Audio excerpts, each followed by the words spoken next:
giant cube. Earlier this month, Saudi Arabia announced its latest project, the Muqab.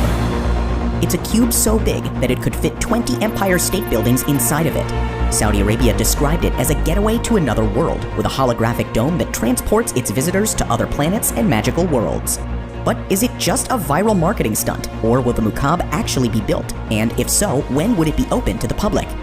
In this video, we'll look at Welcome to New Murabba. This cube is the latest addition to Saudi Arabia's Vision 2030. NEOM has drawn a lot of attention in the last few months, but Saudi Arabia doesn't want to neglect the kingdom's other big cities. That's why New Murabba will be built in Riyadh, Saudi Arabia's capital. Riyadh is already a rapidly growing city. 50 years ago, it was a town with less than 500,000 citizens, but now it has more than 7 million, the third largest city in the Middle East. And according to the Saudi Crown Prince, Mohammed bin Salman, the New Murabba project will become the world's largest modern downtown. This new district is expected to take the growth of Riyadh to another level. It will be fitted out with more than 80 entertainment venues, several walking trails, a large museum, and at the center of it all, the colossal Muqab. Muqab means cube in Arabic, so the building will literally be called the Cube. Building simple geometric shapes at an insane scale seems to be a theme for Saudi Arabia's megaprojects, after the Line and the Octagon. The Muqab has been described as the new face of Riyadh. The exterior of the cube is inspired by Najdi architecture, a traditional style which has been used by the people of Saudi Arabia for hundreds of years. The beautiful surface will shine in the sun and dominate Riyadh's skyline.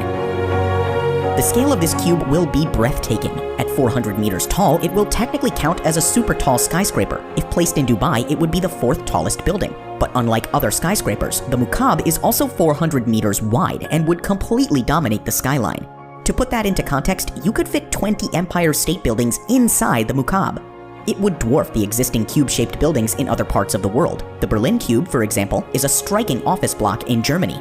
Its mirrored sides are eye-catching, but it's only 40 meters tall. You could fit 1,000 of these inside the Muqab. In terms of sheer volume, this cube could become the largest structure on Earth, easily beating the current record holder, the Boeing Everett factory in Washington. In fact, it could be so big that the Boeing factory could fit almost 5 times into the cube. But what will all this space be used for? Setting foot inside the Muqab cube is meant to feel like entering another world. A colossal dome will tower over its visitors that displays different virtual realities. These holographic images are supposed to make the Muqab's visitors feel as though they're in a different world. In 1 second, you could be in the bottom of the ocean, while in another moment, you are on the surface of Mars or in a magical fantasy world. It's meant to be an immersive experience unlike anything you've ever seen before. At the center of the dome will be a spiral tower, which looks almost like an anthill or brackets of fungus rising from the floor to the roof. This tower is meant to be a premium destination for tourists all around the world. It will have restaurants, hotel rooms, observation platforms, and cinemas and theaters too. The tower and the dome will then be enclosed by the massive cube. The 4 corners of the cube will also be packed with facilities, stacked up in skyscraper-like towers. The top will be used as well, housing lakes, lawns, and trees. Whether it makes sense to build a lake on it or if it's even possible is another matter. The Muqab cube-shaped. According to the Muqab's designers, the cube-shaped design is the most efficient shape for accommodating all the advanced technologies that will support the overall experience. How they want to display the virtual worlds isn't clear yet, but the technology will need to be hidden in the space between the bell-jar dome and the outer cube. Between the dome and the shell, there will also need to be a robust array of joists and beams to hold up the gardens on top of the cube. The skyscraper-like towers at each corner of the cube will help with support as well. If that's enough to support the largest roof in the world and the garden on top is questionable. The cube-shaped design is also meant to make the Muqab more iconic.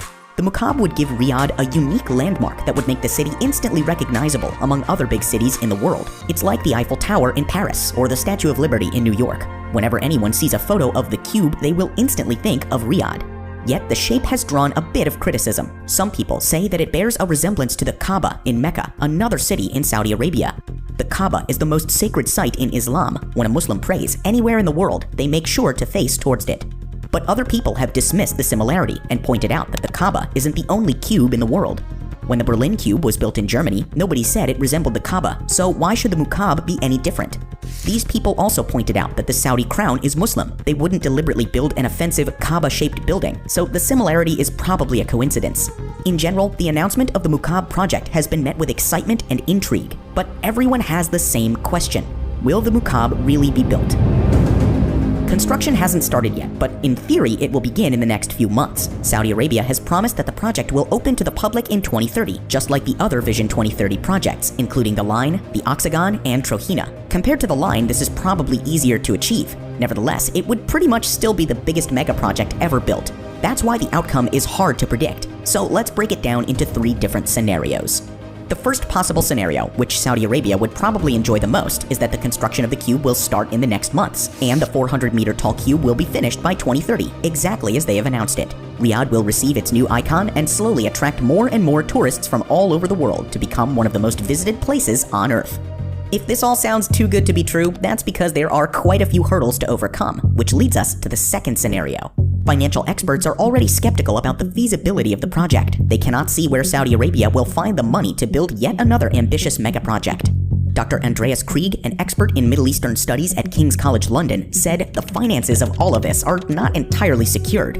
A few days after the Mukhab's announcement, CNN asked the Public Investment Fund how they plan to finance the project. The PIF replied that financial details had not been disclosed yet, but that more information would be released soon.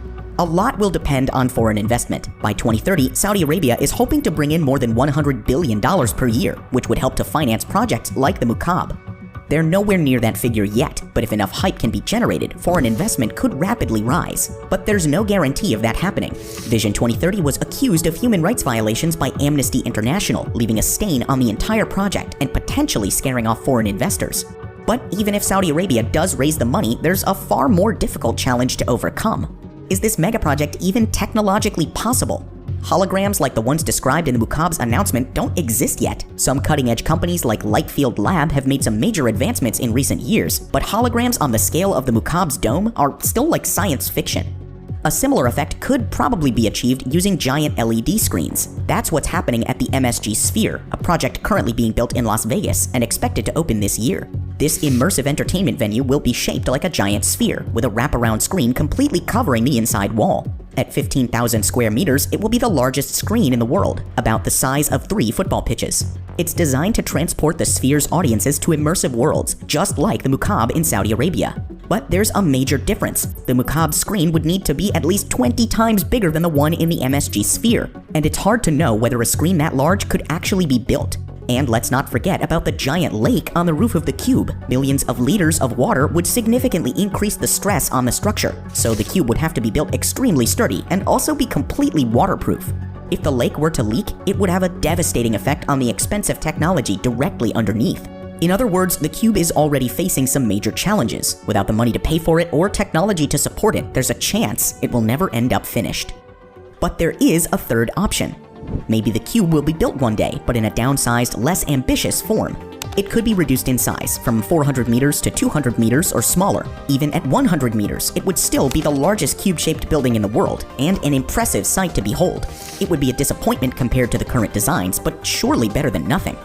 It's impossible to know what will happen next, but one thing's for certain, it's shaping up to be a fascinating couple of years. When 2030 finally arrives, the Mukhab, the Line, and other groundbreaking projects might open their doors to the public, or maybe none of them will ever be finished. What do you think? Let us know in the comments below. And if you want to hear more about Vision 2030,